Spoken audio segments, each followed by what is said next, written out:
বিসমিল্লাহির রহমানির রহিম। ইন্নাল হামদুলিল্লাহ ওয়াসসালাতু ওয়াসসালামু আলা রাসূলিল্লাহ ওয়া মান তাবি'আহুম বিইহসান ইলা ইয়াউমিদ্দিন।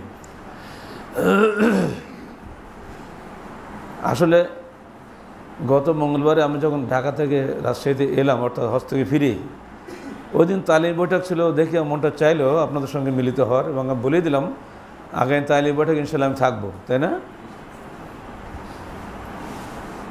কারণ যাদেরকে ছেড়ে চলে যেতে হয় তাদের কাছে ফিরে আসলে তাদের সঙ্গে বসতে মন চায় না।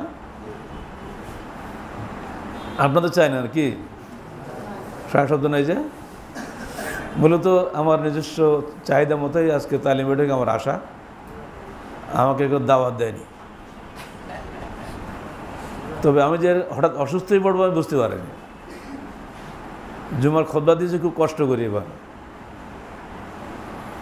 এখনও গলা পুরোপুরি ফোটেনি, হাঁটুর ব্যথা পুরোপুরি যায়নি, তবু তিনতলা উঠে আসছে, সমস্যা হয়নি আলহামদুলিল্লাহ। হজের অভিজ্ঞতা দীর্ঘ 18 বছর পরে প্রথম যাই 2000 সালে, অর্থাৎ প্রথম যাই 1993 সালে সস্ত্রী, তারপর 2000 সালে, তারপর 2018 সালে। 18 বছর হয়ে গেল না? 18 বছরকে আমি জওয়ান হয়েছি না বুড়া হয়েছি? কি আপনাদের একটু রায়টা বলেন শুনি। বুড়া হয়ে গেছে, তার একটা জওয়ান বলা যাবে? আমি জোর করলে যুবর সঙ্গে ফর্ম পূরণ করাবে না করে আমাকে? আমি বলি আমাকে ফর্ম পূরণ করাও, তো কোনো মতেই যুব সংঘ সভাপতি ফর্মই দেবে না, কারণ আপনার বয়স 32 ছাড়াই গেছে, তাই তো? তাহলে এই যে দীর্ঘ দিনের পরে যাওয়া এবং আসা, এর অভিজ্ঞতা নিঃসন্দেহে পৃথক। 93 সালে যে অভিজ্ঞতা ছিল তা 2000 সালে ছিল না। 2000 যে অভিজ্ঞতা ছিল 2018 সালে থাকার প্রশ্নই ওঠে না। এখন সৌদি আরব অনেক এগিয়ে গেছে, আধুনিক ভৌত কাঠামো সুবিধা দিয়ে অনেক কিছু হয়েছে। আমরা তো 93 সালে এসি চেহারা দেখি নাই, 2000 কিছু দেখলাম এয়ার কুলার। এখন তো মাশাআল্লাহ পানের দোকানেও এসি ছাড়া কোনো মক্কা মদিনা নেই। কিন্তু এসির বাইরে যে আল্লাহর আগুন ঢালা গরম, ওখানে কি হবে? বান্দা ওখানে যে কাহিল, এজন্য আমিও কাহিল। বাইরে গেছি, গরমের শেষ, আবার তো গা ঘামে। ও কোন জাতের গরম? গা ঘামে না, কি গরম বোঝেন এখন? মানে গা পোড়ে।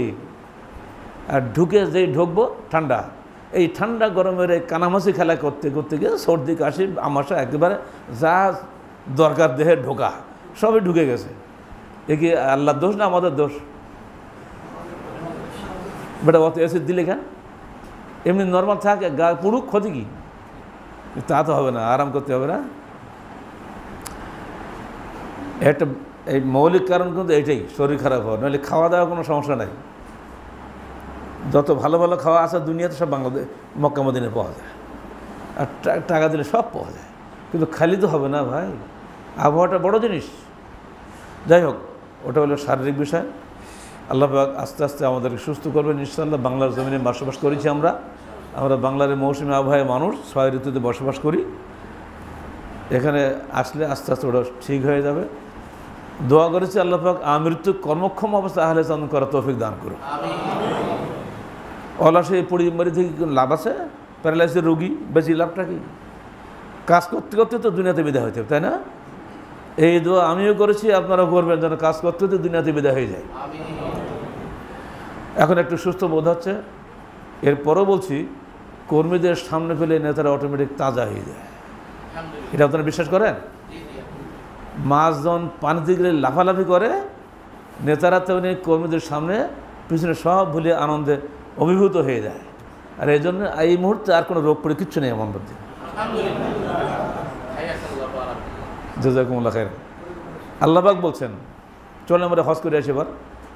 আল্লাহ পাক বলছেন, ওয়াইজ বাওয়ানা লিইব্রাহিম মাকানাল বাইত আন লা তুশরিকা বি শাইআ ওয়া তাহহির বাইতি লিত-তাইফিনা ওয়াল কাইমিনা ওয়ার রুকআইস সুজুদ ওয়া আযযান ফিন নাস বিল হজ্জ ইয়াতুকা রিজালান ওয়া আলা কুল্লি দামির ইয়াতিনা মিন কুল্লি ফাজ্জিন আমিক লিয়াশহাদু মানাফিআ লাহুম ওয়া ইয়াযকুরু ইসমাল্লাহি ফি আইয়ামিন মা'লুমাত আলা মা রাযাকাহুম মিন বাহিমাতিল আনআম ফাকুলু মিনহা ওয়া আতি'মুল বাঈসাল ফাকির।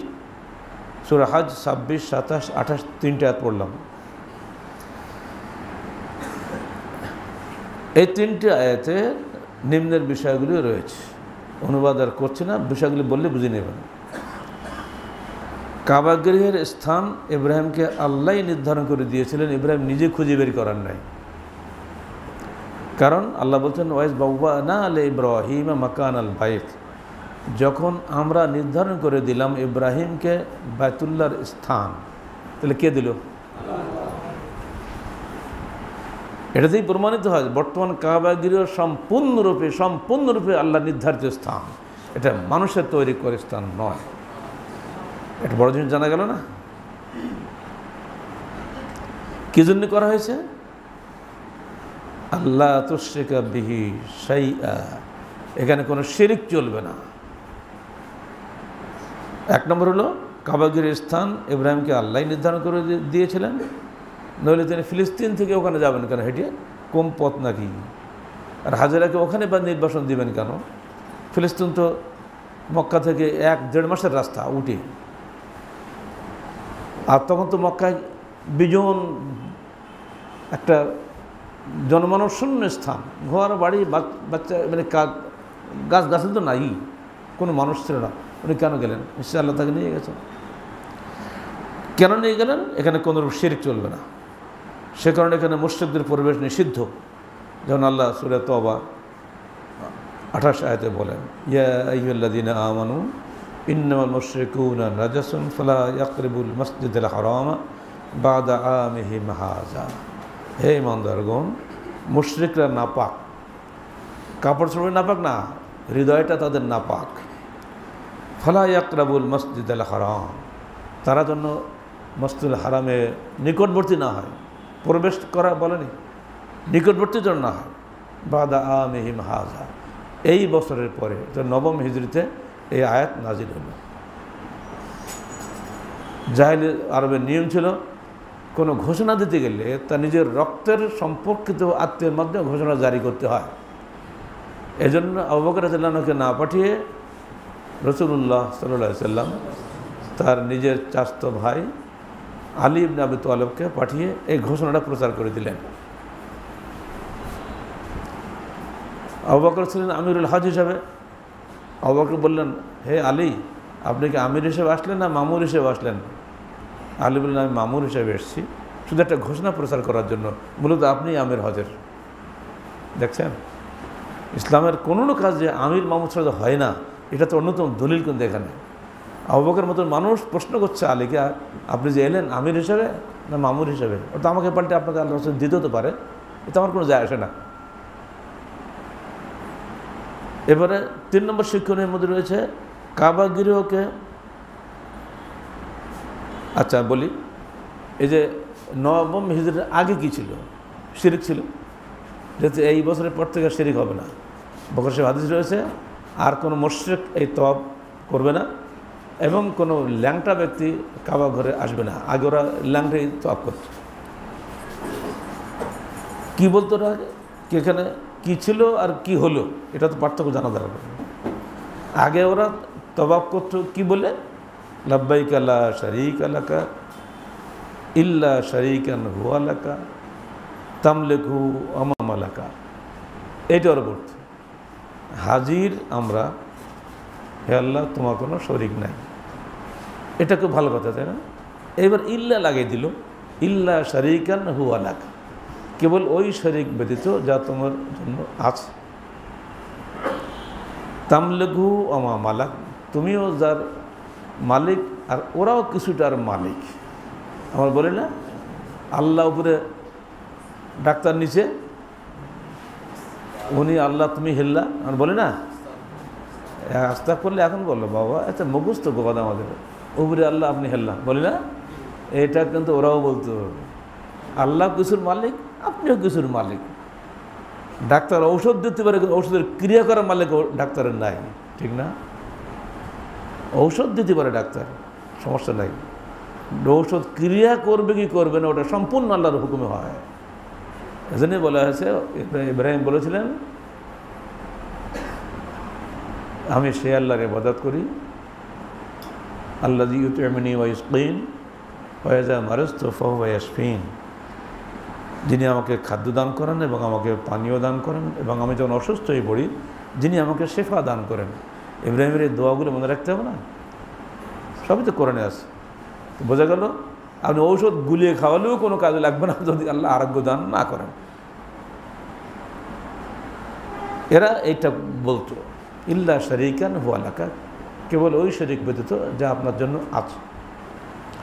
ইসলাম আসার পরে তালবিয়া পাঠ শুরু হলো নবাব হাজরি থেকে, লাব্বাইক আল্লাহুম্মা লাব্বাইক, বলেন তো সবাই,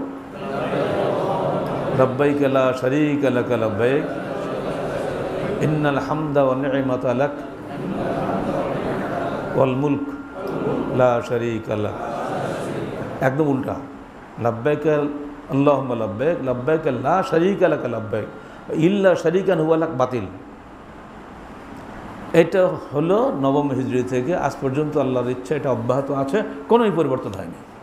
আল্লাহ পাক যেন কেমন পর্যন্ত এটা অব্যাহত রাখেন এবং সেটা থাকবেই, কারোর ক্ষমতা নেই করার, কারণ এখানে যা আমি পরে বলতে দেখবেন। 3, কাবাগিরকে তওয়াফ করতে ও সেখানে সালাত আদায় করতে হবে। তওয়াফ হলো সালাতের ন্যায়। আমি দেখেছি এবার গিয়ে অনেক উচ্চশিক্ষিত মানুষ অভিযোগ করেছেন তওয়াফ কেন করতে হবে, আমরা তো মূর্তি পূজা করছেন। মূর্তিকে নিয়ে যেমন মূর্তি পূজারীরা তার সামনে দিয়ে সম্মান প্রদর্শন করে, সেখানেই জমা হয়। আমরা তো কাবা ঘর একটা 4 কোণে একটা পাথরের ঘর, সেখানে জমা হবো কেন? সকরণে শুনছেন, জব টাকা দিয়েছি। এটা আপনাদের মধ্যে এই প্রশ্ন আসতে পারে, এটা আল্লাহর হুকুম, এটা তওয়াফ করার জন্যই ঘরটা বানানো হয়েছে, কারণ এটা আল্লাহর ঘর, মানুষের ঘর নয়। মানুষের ঘর তওয়াফ করা হারাম, আল্লাহর ঘর তওয়াফ করা ফরজ, একদম উল্টা। মনে রাখবে তো? তাই বলে মসজিদ কিন্তু কাবাঘর নয়, এটাও মনে রাখবেন। কাবাঘর সম্পূর্ণরূপে আল্লাহর ডাইরেক্ট নির্দেশনায় ইব্রাহিম ইসমাইল বানিয়েছে। ওয়াইয়ারফা ইব্রাহিম আল কাওয়াইদ মিনাল বাইত ওয়া ইসমাইল রব্বানা তাকাব্বাল মিন্না, আছে না? তো ওসব বলতে বিরাট একটা ওয়াজ হয়ে যাবে, ওই লাইনে যাচ্ছে না, খালি বলছি সম্পূর্ণ আল্লাহ পাকের নির্দেশে এটা হয়েছে। তার দলিল এইটাই, ওয়াবাওয়ানা আলি ইব্রাহিম মাকানাল বাইত আল্লাহ তুশরিকা বিহি শাইআ। যখন আমরা নির্ধারণ করলাম ইব্রাহিমের জন্য বায়তুল্লাহর স্থান তো এটা নওয়াজ পারে না, স্থান তো মক্কায়। তো এই ঘর সম্পূর্ণরূপে আল্লাহর, এবং আল্লাহর বদলে তার ঘরকে তওয়াফ করার আল্লাহ নির্দেশেই আমরা তওয়াফ করব। ওই নিয়ত যদি না থাকে তওয়াফ করা বিরত হবে। যিনি প্রশ্ন করেছিলেন তার মধ্যে ওই নিয়তটা ঢোকেনি, বলে এই আবার কোন বিপদ, এই গরমের মধ্যে ভিড়ের মধ্যে একেবারে অবস্থা খারাপ হয়ে যাচ্ছে। এই গরমে আমি এক বছর আগে গেলাম, কেন আগে বছর তো আরও গরম হবে। যাই হোক, লিত্তাইফিনা ওয়ার রাকিনা ওয়াত্তাইফিনা ওয়াল আকিফিনা রুকআইস সুজুদ, তওয়াফকারীদের জন্য এবং মুকিমিন, আকিফিন অর্থ মুকিমিন। অনেক অনুবাদ লিখছে তফসিরে, আবার বাংলাদেশে তফসির লিখতে যে ভাই কী বিপদে পড়ে গেছি, লিখছি ইতিকাফকারীদের জন্য। পড়ে দেখো তোমাকে এখানে চলছে। আর বাবা আকিফিন মানে কি ইতিকাফকারী? ওতলবিল মুকিমিন, যারা মক্কায় বসবাসকারী তাদের জন্য। এই ঘর তো একা থাকবে না, ঘরের ইবাদতকারী থাকবে না, তাদের জন্য এই গৃহ নির্মাণ করা হলো। ওর রুকআইস সুজুদ অর্থ এক কথা সালাত আদায়কারীদের জন্য। রুকু সাজদা দুটোই তো সালাতের অংশ। আর যদি ইতিকাফি করতে হয় তাহলে তওয়াফ করা যাবে না, তো খালি বসে থাকতে হবে, অর্থ দেখা হবে না। যদি ইতিকাফ করার অর্থ করো, আমার তো মনে হয় যদি মুফাসসির বেশি থাকতো দেখা যেত এখন বেশি আছে। যদি বেশি থাকে জিজ্ঞেস করবো আপনি কি তওয়াফ করার সময় বসছিলেন? অত অনুবাদ করেছে কোরআনের ইতিকাফকারীদের জন্য। আল্লাহ পাক এই গৃহ নির্মাণ করেছেন নিজের নির্দেশক্রমে, এবং ফিলিস্তিন থেকে আনিয়ে ইব্রাহিমকে এখানে এনে তার ছেলেকে দিয়ে এই গৃহ নির্মাণ করিয়েছেন। এটা সম্পূর্ণ আল্লাহর ইচ্ছা এবং তার নির্দেশনা হয়েছে, এটাই তার প্রমাণ। এই আয়াতগুলো 3টা আয়াতে 4 নম্বর হলো বর্তমান কাবা গৃহ ইব্রাহিম ও ইসমাইল নির্মাণ করেছিলেন। কুরাইশরা যা পরে সংস্কার করে, এটা আল্লাহ রাসূলের 35 বছর বয়স, অর্থাৎ নবী হওয়ার 4-5 বছর আগে এটা পুনঃ সংস্কার করেছিলেন সেই দীর্ঘদিন পরে। আর ওখানে চারিপাশ পাহাড়, তো তুমুল বৃষ্টি হলে ওই সমস্ত পানি এখানে জমা হয়। বিভিন্ন কারণে কাবাগৃহ জীর্ণ শীর্ণ হয়ে গেছিলো। আর ডাইরেক্ট কারণ ছিল কোন বদমাশ যে ওখানে চুরি করেছিল। মানুষের বিশ্বাস ছিল এখানে আমানতের জায়গায় কোনো এখানে চোর ঢুকবে না, কিন্তু চোরা কবু মানে না ধর্মের কাহিনী, বাংলায় বলে না, যখন দেখছে সোনা দানা বহু জমা হয়ে গেছে, একদিন চুরি করছে, তখন নেতারা বললো তো চোর তো ঠেকানো গেল না, কিন্তু ভক্তি কিছু লাগে, ঠিক আছে আমরা ওর সাথ দিয়ে দিই। ফলে আল্লাহ রসুলের বয়স যখন 35, অর্থাৎ ওনার নবী হওয়ার 5 বছর আগে কাবাগৃহের নতুন সংস্কার করা হয় এবং ওর উপর ছাদটা দিয়ে দেওয়া হয়। এখন আগে কিন্তু ছাদ ছিল না। দেখি এখানে আল্লাহ পাক বলছেন, ইন্না আউওয়ালা বাইতিন উযিয়া লিন-নাস বিবাক্কাতা মুবারাকান হুদাল লিল আলামিন ফিহি আয়াতুন বায়িনাতুন মাকামু ইব্রাহিম, সূরা আলে ইমরান 96-97। এটাও প্রমাণ করে ইব্রাহিমের মকাম যেহেতু ওখানে, অতএব এই কাবাগৃহ ইব্রাহিমই নির্মাণ করেছেন, এটা প্রমাণ হয়ে যাচ্ছে না। ওয়াহিদনা ইলা ইব্রাহিম ওয়া ইসমাঈল আন তাহহিরা বাইতি লিত-তায়িফিনা ওয়াল আকিফিনা ওয়ার রুকআস সুজুদ, সূরা বাকারা 185 আয়াত। এখানে পুনরায় আবার বলছেন আল্লাহ যে আমরা আহেদ না মানে অঙ্গীকার নিয়েছিলাম না, এটাও তাফসীর লিখছে বাংলায়, আমরা অঙ্গীকার নিয়েছিলাম ইব্রাহিমের কাছ থেকে। একদম ভুল তাফসীর, অনুবাদ ভুল। এর অনুবাদ হলো আওহায়না ইলা ইব্রাহিম, এলা মানে দিকে, এলা ইব্রাহিমের কাছে আমরা ওহী করেছিলাম। আর আহেদ না মেন ইব্রাহিম হতে হবে, যদি অঙ্গীকার অর্থ হয় তো ইব্রাহিমের কাছ থেকে আমি অঙ্গীকার নিয়েছিলাম, তাই হবে না? কি আরবি জানার লোকরা বোঝা হবে, ওখানে তো মিন নেই, আছে এলা, ওটা এখানে আহেদ না অর্থ হবে আওহায়না ইলা ইব্রাহিমা, আমরা ইব্রাহিমের কাছে ওহী করেছিলাম। কিন্তু বাংলাদেশের সব অনুবাদকরা লিখছে আমরা অঙ্গীকার নিয়েছিলাম। আয়াত মানে অঙ্গীকার এমনিতে আছে। আর বাবা একটা আরবির কি একটা অর্থ হয় নাকি? একটা বাংলারই তো শত অর্থ হয়। মুশকিল হলে তফসির হাত দিলেই বিপদে পড়ে যায়। যাক গে, আমরা ওই করেছিলাম ইব্রাহিমের নিকটে ও ইসমাইলের নিকটে আনতাহহিরা, তোমরা দুইজনে, সেখানে তাসনিয়া, তাই না? তোমরা বাপ বেটা, বাইতিয়া আমার ঘর, বাইতে না বলছে নাকি দেখার খেয়াল রাখেন, আমার ঘর কাবাগৃহ পরিপূর্ণরূপে আল্লাহর ঘর, এখানে কারো কোনো শরীক নেই।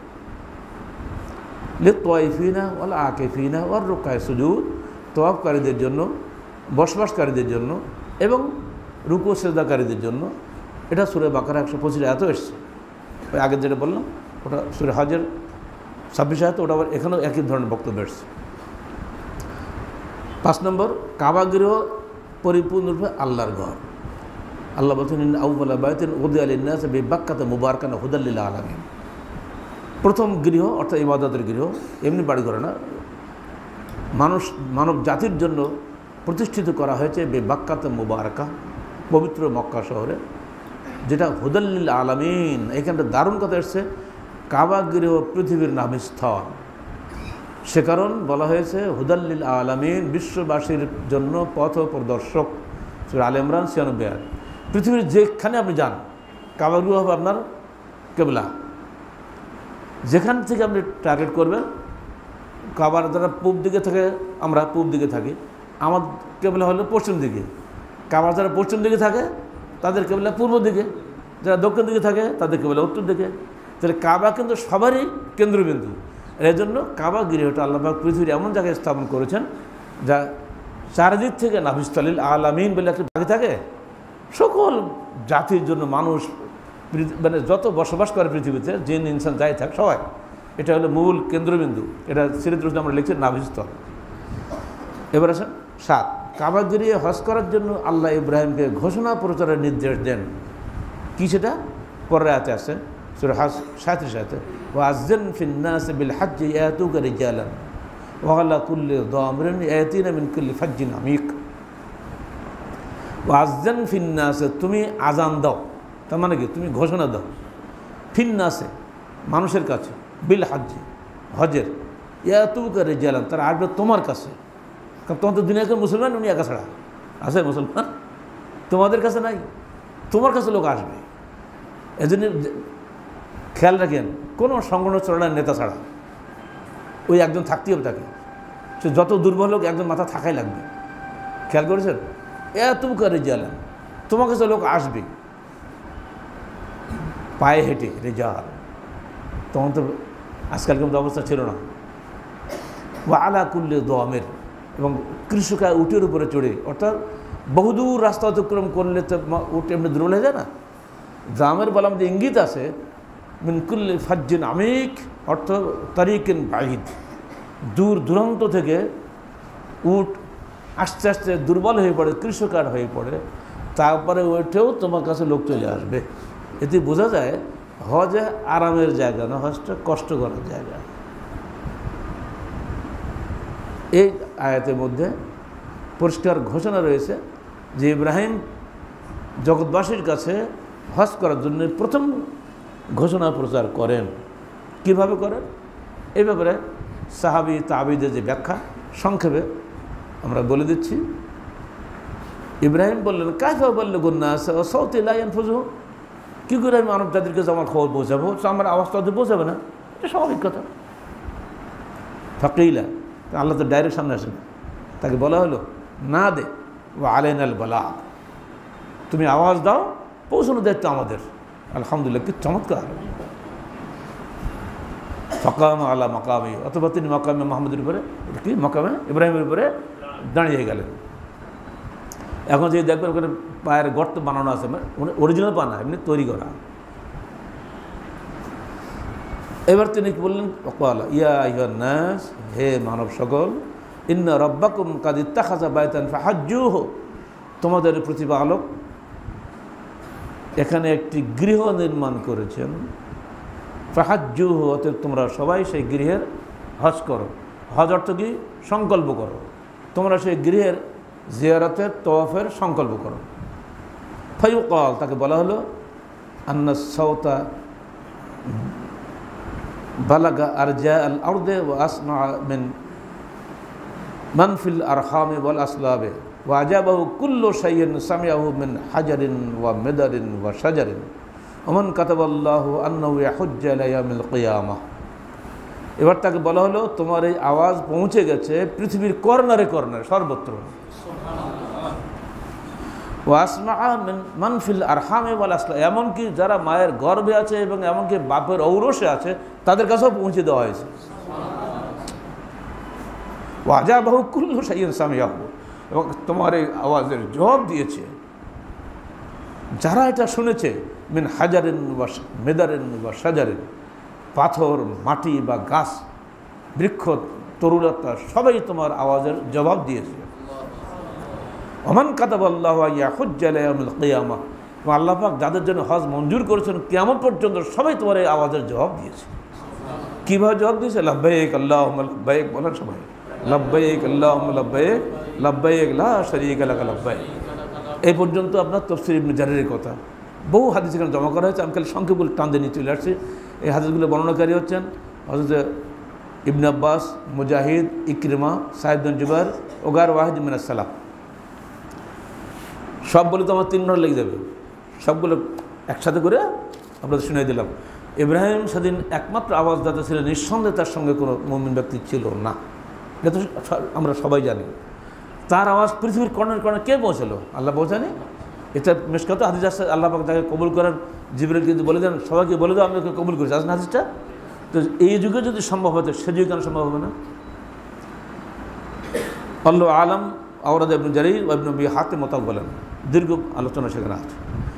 এই ঘোষণাটি ছিল ইব্রাহিম আলাইহিস সালামের অন্য একটি প্রার্থনার ন্যায়, যেখানে তিনি বলেছিলেন, রব্বানা ইন্নী আসকানতু মিন যুররিয়াতি বিওয়াদিন গায়রি যী যারইন ইনদা বাইতিকাল মুহাররাম রব্বানা লা ইউকিমুস সালাহ ফাজআল আফইদাতাম মিনান নাসি তাহবি ইলাইহিম ওয়ারযুকহুম মিনাত সামারাতি লাআল্লাহুম ইয়াশকুরুন। সূরা ইব্রাহিম 37 আয়াত।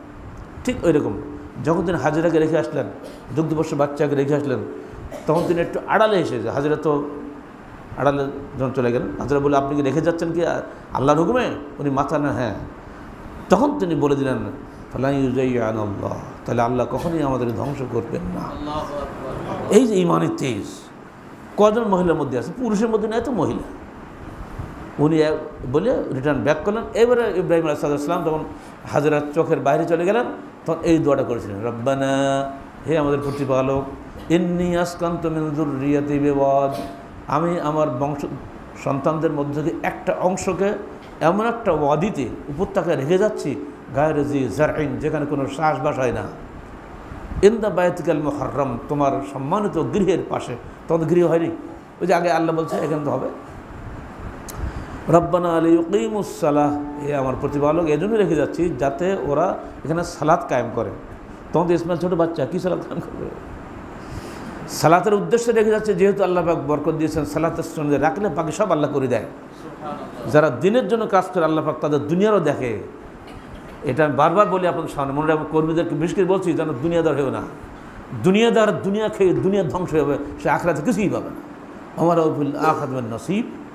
ইব্রাহিম তার সন্তানকে রেখে গিয়েছিলেন শুধুমাত্র লিয়ুকিমুস সালাহ, সালাতের জন্য। আল্লাহ দেখলো সালাত যদি কায়েম করতে হয় তা তো খেতে হবে, পড়তে হবে, বেঁচে থাকতে হবে, করতে হবে না? ওগুলো ইব্রাহিম চায়নি আমার কাছে, আমি দেবো। ইব্রাহিম চেয়েছে খেলে আমার ছেলে সালাত আদায় করবে, আর আল্লাহ চান তো ছেলে খেলে সালাতই পড়বে না, ও সবই ওকে দেবো, কত নেবে নি। সারা বিশ্বের শ্রেষ্ঠ মানুষ ইব্রাহিম ইসমাইল, ইসমাইলের শ্রেষ্ঠ সন্তান মোহাম্মদ ইবনে আবদুল্লাহ রাসূলুল্লাহ সাল্লাল্লাহু আলাইহি ওয়াসাল্লাম। বিশ্বের সর্বত্র তার সম্মান। টাকা বড় না সম্মান বড়? তিনি মার খেয়েছেন, অপবাদগ্রস্ত হয়েছেন, এমন কোনো নির্যাতন নেই যা তাকে করা হয়নি, কিন্তু সবার উপরে তিনি সত্য, সবার কাছে তিনি নমস্য, সবার কাছে তিনি সমাদৃত, নন্দিত, সম্মানিত। এই তো সম্মান পৃথিবীর কোনো মানুষ পায়নি। ওই যে দোয়া রব্বানা লিয়ুকিমুস সালাহ, এজন্যই রেখে যাচ্ছি যেন তারা এখানে সালাত কায়েম করে। আপনারা প্রতিজ্ঞা করুন আপনার সন্তান যেন সালাত কায়েম করে, ও যেন খালি দুনিয়াদার না হয়, যে সালাত কায়েম করবে আল্লাহ তাকে সবই দেবে। আর যে খালি টাকা কামাই করবে, ও টাকাই পাবে, কিচ্ছু পাবে। ফাজআল আফইদাতাম মিনান নাস তাহবি ইলাইহিম, অতএব তুমি কিছু মানুষের অন্তঃকরণকে এদিকে রুজু করে দাও। সমস্ত মানুষকে কিন্তু ইব্রাহিম দোয়া করার নাই, কারণ কাফারাত আসবে না, তাই না? কিছু মানুষের অন্তরকে তুমি এদিকে রুজু করে দাও। ইলাইহিম মানে উনি জানতেন যে আজকের এই শিশু কালকে বাপ হবে, তার সন্তানাদি হবে, অথবা ইলাইহি না, ইলাইহিম। খেয়াল করেন প্রতিটি ভাষা, কোরআনের প্রতিটি হরফ, প্রতিটি শব্দের মধ্যে কত গুরুত্বপূর্ণ তথ্য লুকিয়ে থাকে। এগুলো তফসির করার যদি না ধরে দেয় তো বেকার না, তাহলে অনুবাদ করলে হবে। ওয়ারযুকহুম মিনাস সামারাত, এবং তুমি তাদেরকে রুজি দাও ফল ফলাদি থেকে। খাবে কে? তখন তো পুজো ওই বাচ্চা, ওকে খাবে? উনি জানেন আগামী দিনে একটা বহু লোক হবে, তাদেরকে তারা তো রুজির বিহনে কষ্ট না পায়, কারণ মক্কা মদিনা কোনো চাষবাস নাই, মক্কায় কোনো কিছু হয় না। ওয়ারযুকহুম মিনাস সামারাত লাআল্লাহুম ইয়াশকুরুন, যাতে তারা শুকরিয়া আদায় করে। আল্লাহ বলছে কেন? অনেকে শুকরিয়া আদায় নাও করতে পারে, কারণ ওখানে আবু জেহেল আবু লাহাব তো থাকবে। এজন্য লাআল্লাহুম ইয়াশকুরুন, সম্ভবত তারা শুকরিয়া আদায় করবে।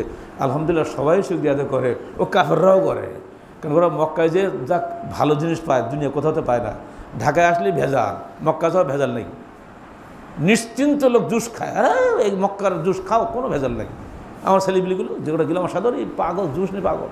বলে স্যার রাজশাহী কিন্তু জুস খাওয়া হবে না। জুস মানে খালি সুগন্ধিতে কী বলে যায়, ভাইব্রেশন কী দেয়।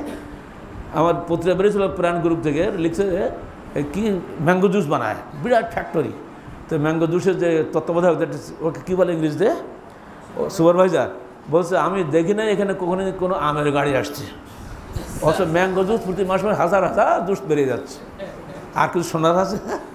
এই কাজটা মক্কা মদিনায় নাই। এমনভাবে ওরা পরীক্ষা করে ঢুকায়, কোনো বেটার ক্ষমতা নেই। যদি একটু সামান্য সন্দেহ লাগে, দিনান দিয়ে তোমার কন্ট্রাক্ট বাতিল।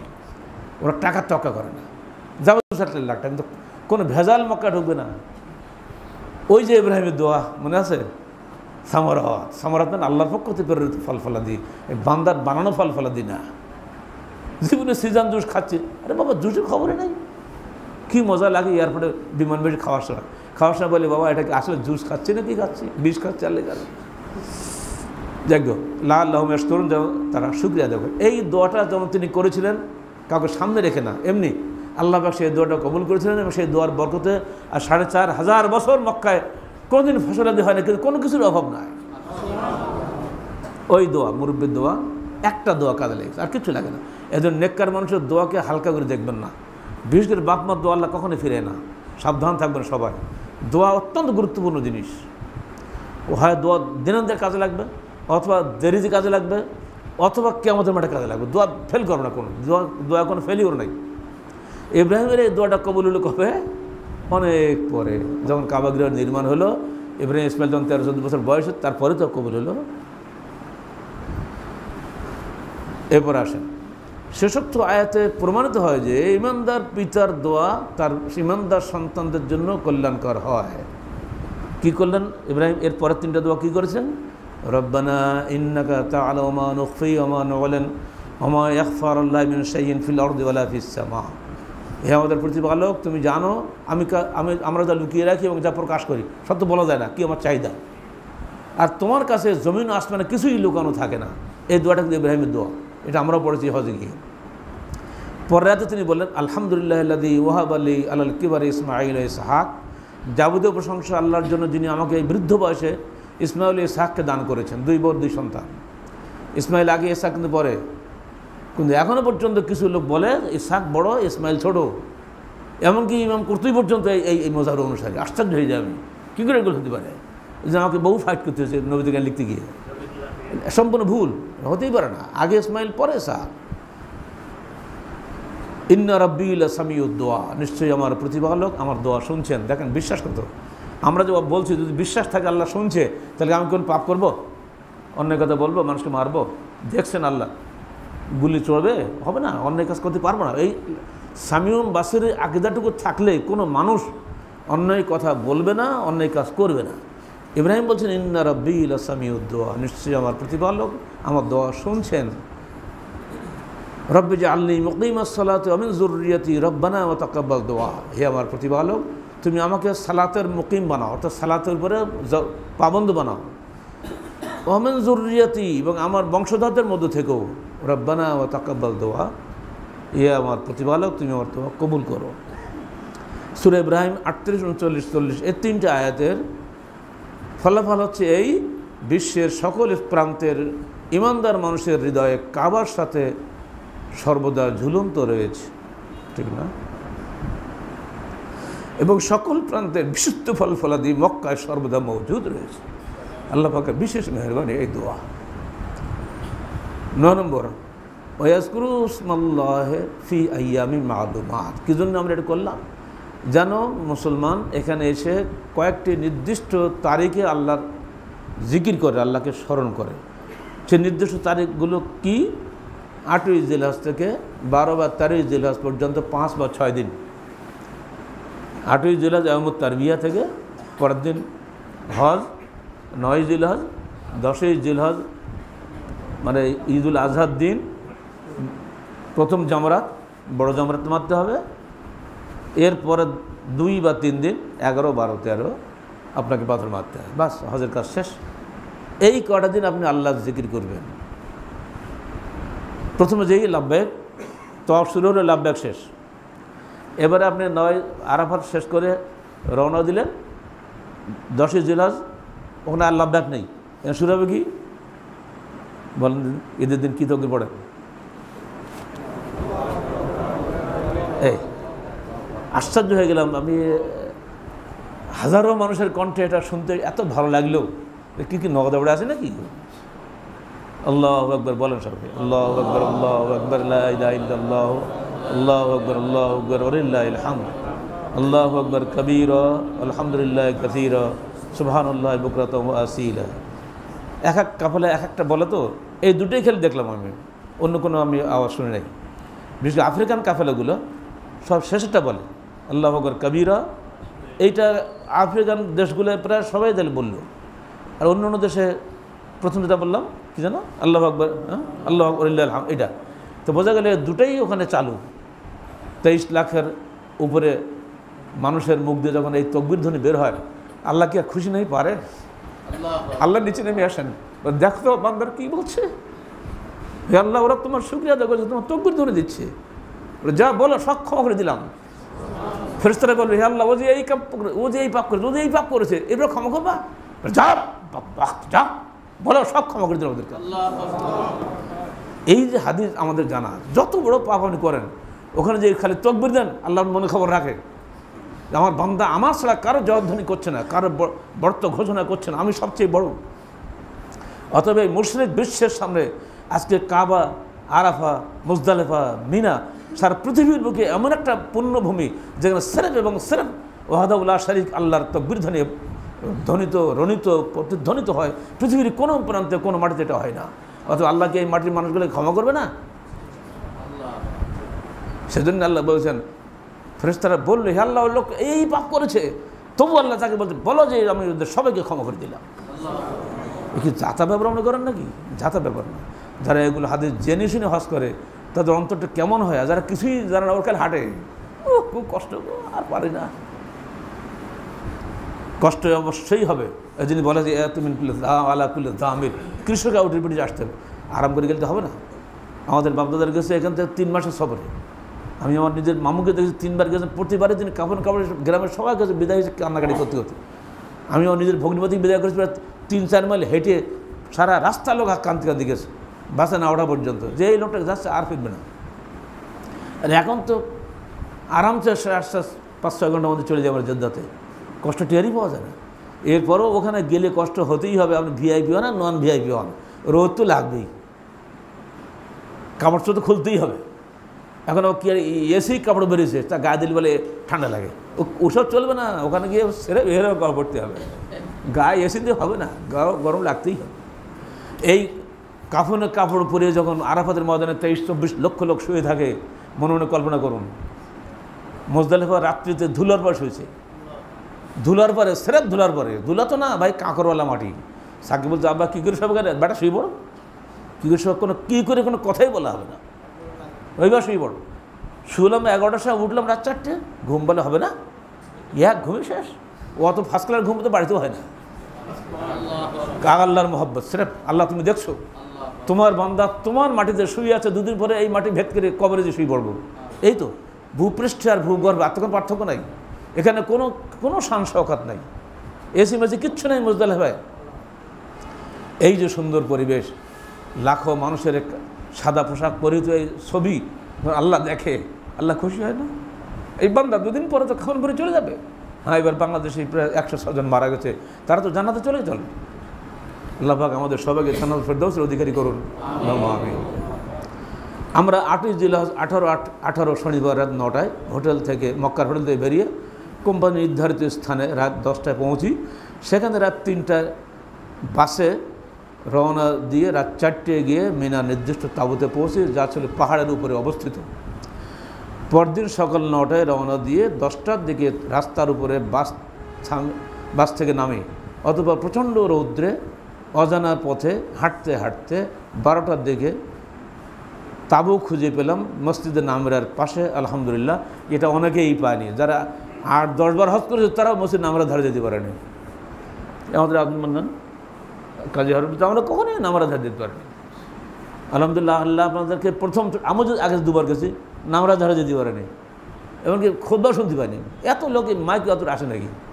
এবারে একেবারে নামরার ধারে এবং খুতবা ডাইরেক্ট শুনেছি, এত মনটা তৃপ্তি পাইছে। তাহলে যে 2 ঘন্টা রোদি পড়াইলে তুমি এই আরাম দেওয়ার জন্য 2 ঘন্টা খুঁজে পাইনি, কোথায় কী খুঁজে পাই, আর আমি বলে দেওয়ার লোক নেই। আলহামদুলিল্লাহ, খুবই ভালো লাগলো যে ডাইরেক্ট কণ্ঠে যে খুতবা শোনা এবং ডাইরেক্ট একামত শুনে, জোহরের 2 রাকাত, আবার একামত শুনে আসরের 2 রাকাত, যেটা আমরা বইতে লিখছি, এটা একবার হাতে নাতে দেখে কণ্ঠে শুনে এত ভালো লেগেছে, এর তৃপ্তি বোঝানো যাবে না, এটা বোঝানো যায় না, তৃপ্তি বোঝানোর কোনো উপায় নেই।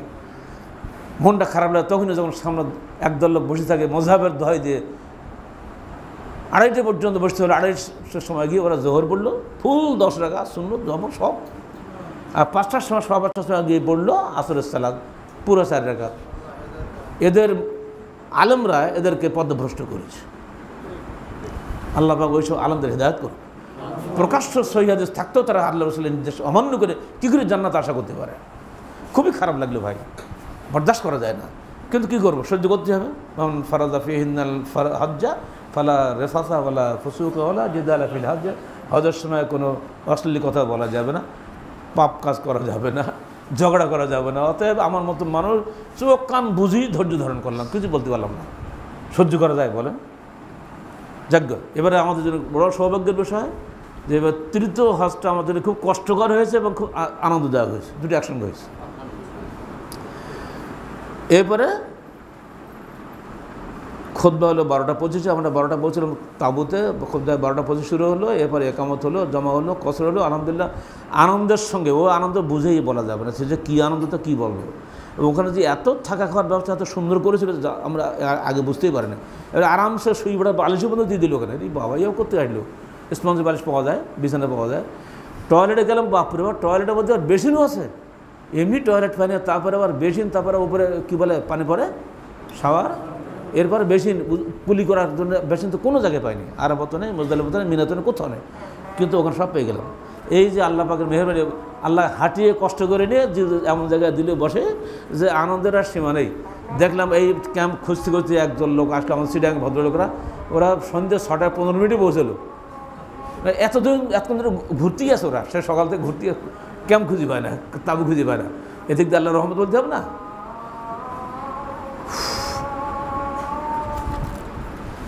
এবার আসেন হজের পরে যে ঘটনাগুলো, তো আমরা গেলাম মুজদালিফায়, আরাফাতের পরে মুজদালিফা, রাতে গিয়ে সেখানে থাকলাম, সেখান থেকে কোম্পানির গাড়িতে উঠে চলে গেলাম আবার মিনাতে। মানে নামিয়ে দিলেই তো হবে না, নামার পরে ধরে রাখতে আপনাকে অন্তত 1 ঘন্টা হাঁটতে হবে, কারণ বিশাল ভিড়, বাস তো কাছে যাবে না, ও দূরে নামিয়ে দেবে, হাঁটতেই হবে, আপনার হাঁটা ফরজ। এই জন্য আমার বইতে লিখছি না, 15 দিন আগে হাঁটিয়ে হাত পা মজবুত করে নিও। আসলে আমার বইতে যোগ ব্যায়াম করলেও অন্তত তাজা লোক যাবে না।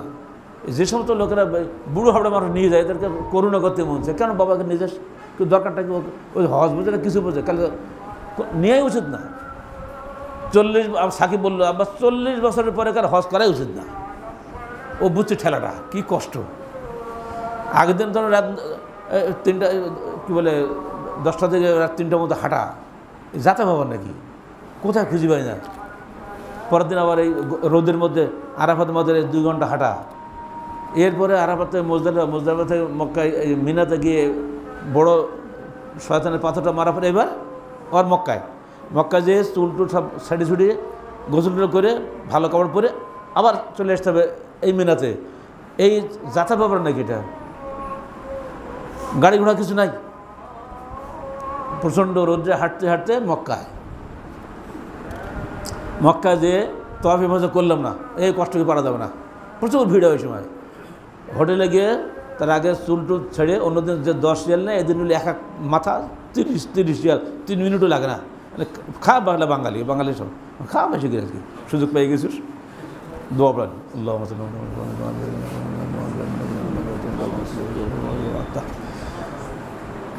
তারপরে আমরা রাত্রে আবার ওখান থেকে বেরিয়ে পড়লাম, বললাম তওয়াফ ইফাদা করবো না, করার সময় আছে, পুরো মাস করা যায় জেলাস।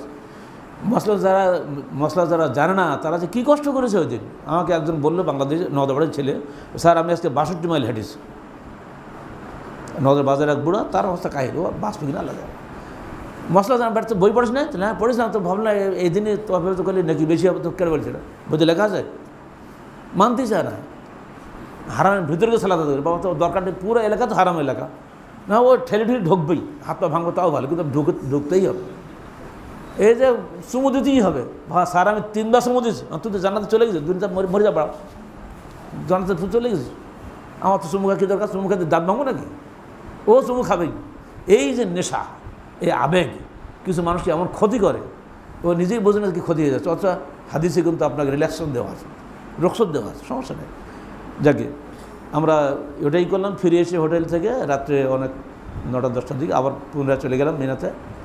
এই দিন খুব কষ্ট হয়েছে, মানে রাস্তার স্থিতিতে আমাদের বাসওয়ালা ভুল জায়গায় নামিয়ে দিয়েছে, মানে ভিড়ে যেতে পারে না, কী করবো, দোষ দেবো কি, রাস্তা তো না জনস্রোত, তাহলে মানে স্রোত বসছে, কিসের বাস নামিয়ে দিয়েছে। সেখান থেকে নামলাম তো রাত 10টায়, আর সে পেলাম রাত 3টায় গিয়ে। কয় ঘন্টা হলো? এই 5 ঘন্টা হাঁটা, খুঁজেই পায় না ম্যাপ। আমরা হাতে ম্যাপ, আমরা আরবি জানার লোক, তাই খুঁজে পাই না। পুলিশগুলো সব কিছুই জানে না, কিছু জিজ্ঞেস করে গিদ্দাম সামনে জানে, ওদের একটা বুঝে গিদ্দাম, ওটিকে শিখে রাখছে, কিছুই জানে না।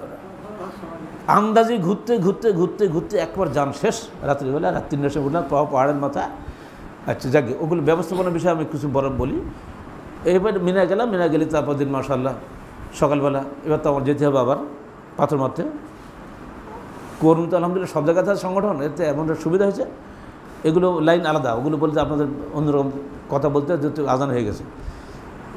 সংখ্যাকে বলে দিই, কর্মী পেয়ে গেলাম, রিয়াদের কর্মীরা আসছিলো, ওরা ছিল পাহাড়ের নিচে কোথায়, মোবাইলের যুক্ত, ওরা কারে মোবাইলকে জেনেছে আমি পাহাড়ের পরে আসি।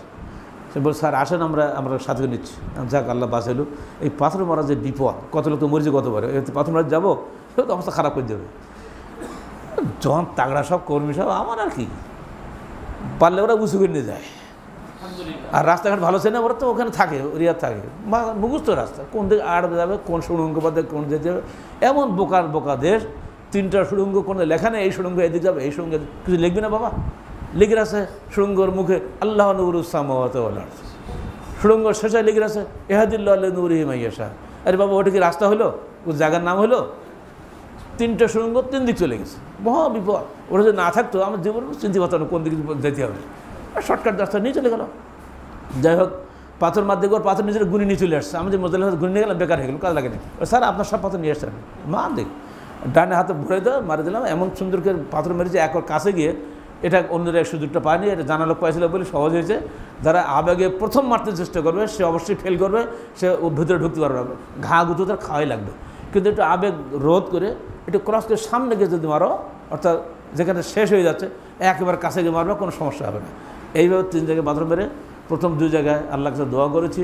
যারা যা দোয়া চেয়েছিলেন সবারই জন্য প্রাণ খোলা দোয়া করেছি, আল্লাহ পাক প্রত্যেকের নেক মকসদ তুমি পূর্ণ করো।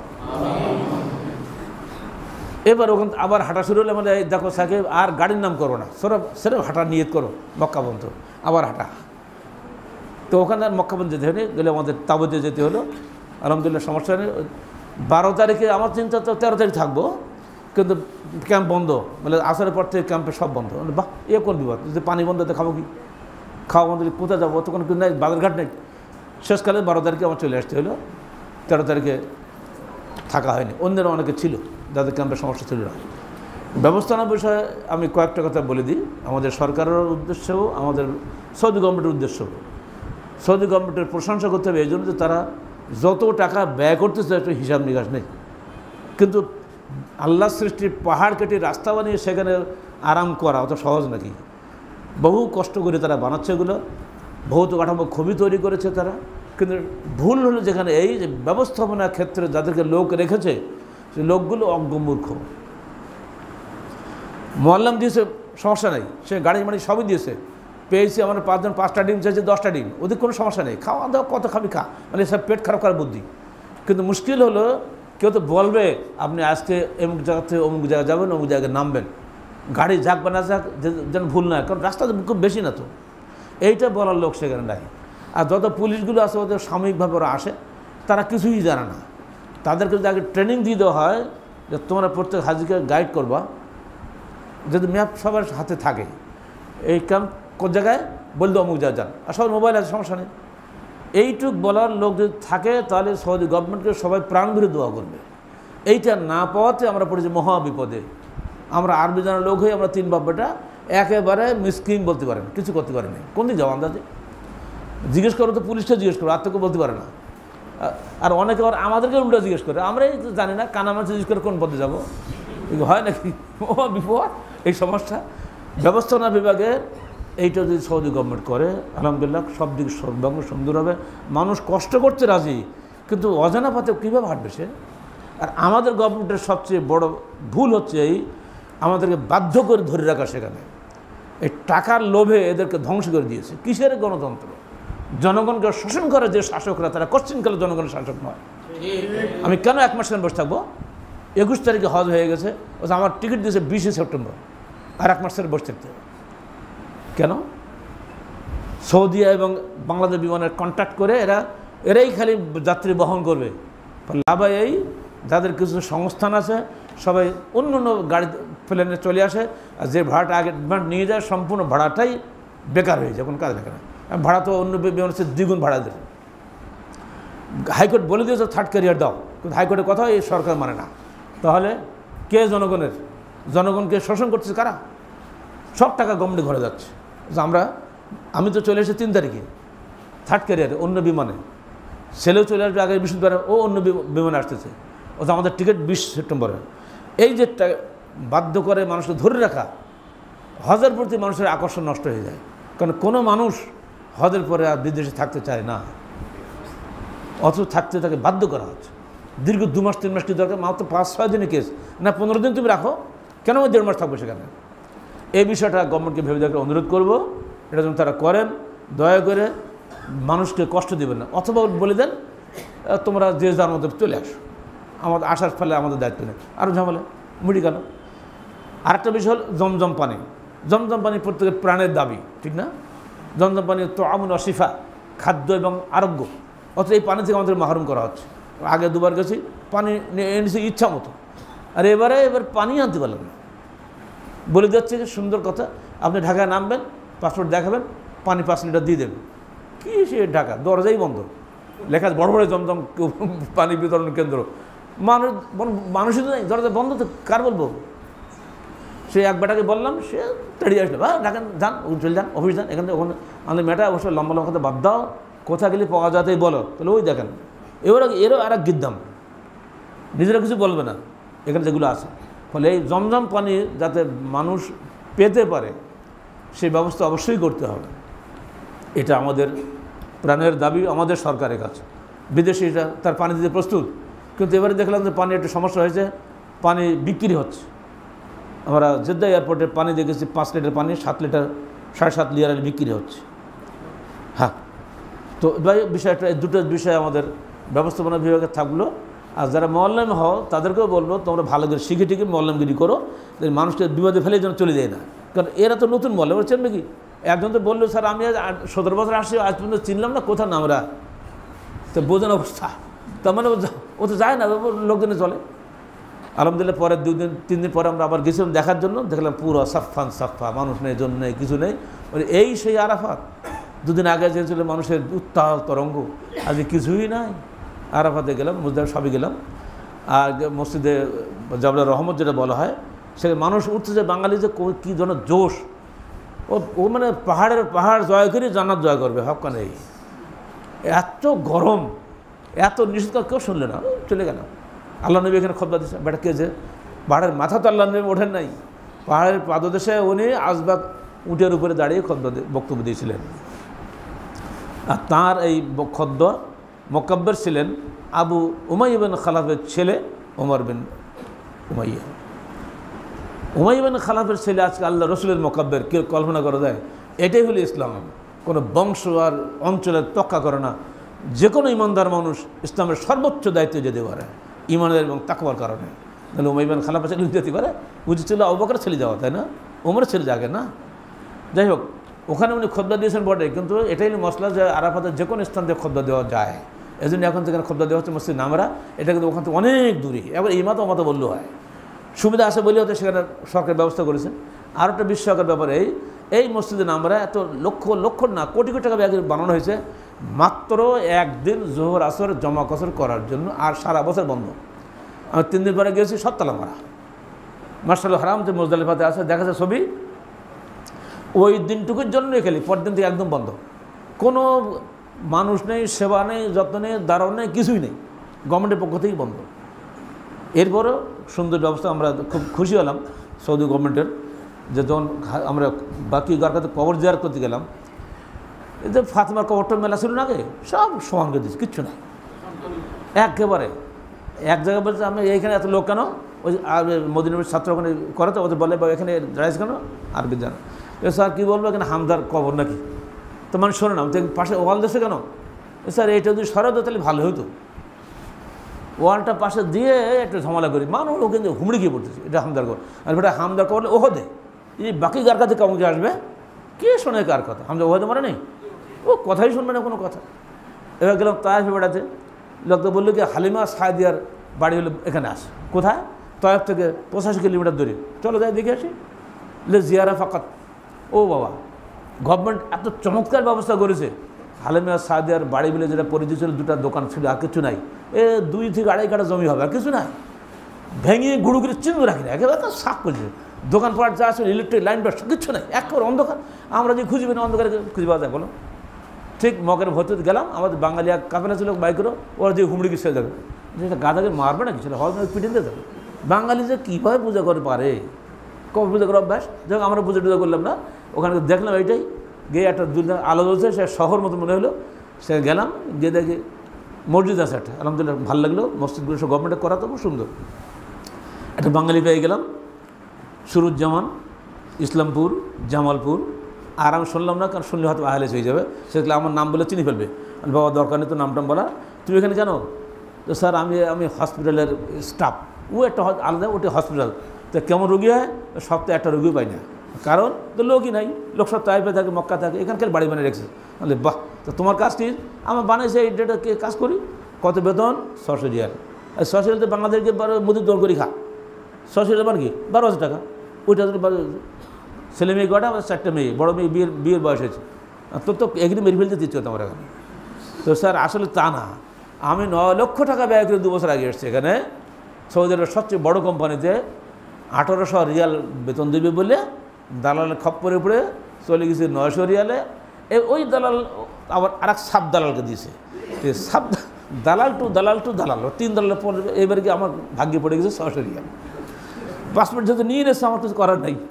তো আমি বলি যে এবারে দরখাস্ত করেছে, আমার অনুমতি দেওয়া, বাড়ি যাবো। এবার দরখাস্ত কবুল করেছে, এবার আমি স্যার চলেই যাবো। আমি দয়া করে 50,000 দিন, বাবা তুই খা, তুই কী করবে অবস্থা বুঝতে পারছেন? এই হলো ওখানকার বাঙালিদের দুর্দশা। সুইপার প্রায় সব বাঙালি, যখন হাঁটার সময় পকেটে যা রিয়াল পাই সব দিয়ে দিই, বা তোরা খা, অন্যদের দিন লাভ, আমার দেশের ভাইরা খা। এই যে একটা অবস্থা, বাংলাদেশ সরকারকে আমরা বললো দয়া করে আপনারা এই মানুষগুলোকে কষ্ট দিয়েন না, কন্ট্যাক্ট আপনারা করেন। যদি শ্রীলঙ্কা গভর্নমেন্ট করতে পারে, মালয়েশিয়া গভর্নমেন্ট করতে পারে, আপনারা কেন করতে পারেন না? ডাইরেক্ট কোম্পানির সঙ্গে আপনারা কন্ট্যাক্ট চুক্তি করেন। আবুধাবি ঘুরিয়ে আসলাম তো, 2টো মেয়ে আমার সঙ্গে আসলো। ওরা একটু হলো নানি, আরেকজন হলো স্বামী হারা, 2টো মেয়ে। তোরা বলছে যে নানিটা বলছে 3 বছর আছে, কী করো বললো। আর ওই মেয়েটা বলছে স্বামী কী হয়েছে, অ্যাক্সিডেন্ট হয়েছে, কেঁদে ফেললো। বললাম মেয়েটা ভালো না, চোখে পানি আসে, কী করে? এক বুড়ির খেদমত করে। বুড়িটা কদিন আগে মারা গেছে, আমি চলে যাচ্ছি যে ভালোই। তো এখন কত পাও? তো বলছে 1100 রিয়াল। রিয়াল না, দিরহাম না, আবুধাবিতে। ভালো। এরপরে 23,000 টাকা। কত টাকা দিয়ে আসছে? স্যার টাকা লাগেনি, 30,000 টাকা মাত্র। ভাই কেমন করে? বলে সরকারিভাবে চুক্তি করা হয়েছে, আমার কোনো টাকা লাগেনি। খুব খুশি হলাম। এইটা যদি সৌদি আরবের ক্ষেত্রে হয়ে যায়, তাহলে তো মানুষের এই কষ্টগুলো হয় না। এগুলো বলছি কেন, মানে সেখানকার মানুষের অবস্থা দেখে পরামর্শ দিচ্ছি, অন্য কোনো ব্যাপার না। গভর্নমেন্টের দায়িত্ব এগুলি ঠিক করা। আল্লাহ পাক আমাদের সবাইকে সুস্থ হজ করার তৌফিক দান করুন। এবং সবারই অন্তর যদি কাবার সঙ্গে ঝুলন্ত, অকালবু মুআল্লাকুন ফিল মাসাজিদ আছে না, কিয়ামতের মাঠে 7 শ্রেণীর লোক আল্লাহর সাহেব হবে, যাদের অন্তর মসজিদের সঙ্গে ঝুলন্ত থাকে। শুধু সেটা দেখলে 9 নম্বর মসজিদ না, সেটা শ্রেষ্ঠ মসজিদ আল্লাহর মসজিদ কাবা। কাবার সঙ্গে হৃদয়ে ঝুলন্ত থাকুক সবাই, আমরা সেই দোয়া করি। যারা গিয়েছেন তাদের অন্তরটা যেন পুরোপুরি সেই দিকে থাকে, এবং আল্লাহ পাক যেন আমাদের সবার হজ কবুল করেন। আমিন। আকুলু কওলি হাযা আস্তাগফিরুল্লাহ ওয়া লাকুম ওয়া লিসাইরিল মুসলিমিন। আসসালামু আলাইকুম ওয়া রাহমাতুল্লাহি ওয়া বারাকাতুহু।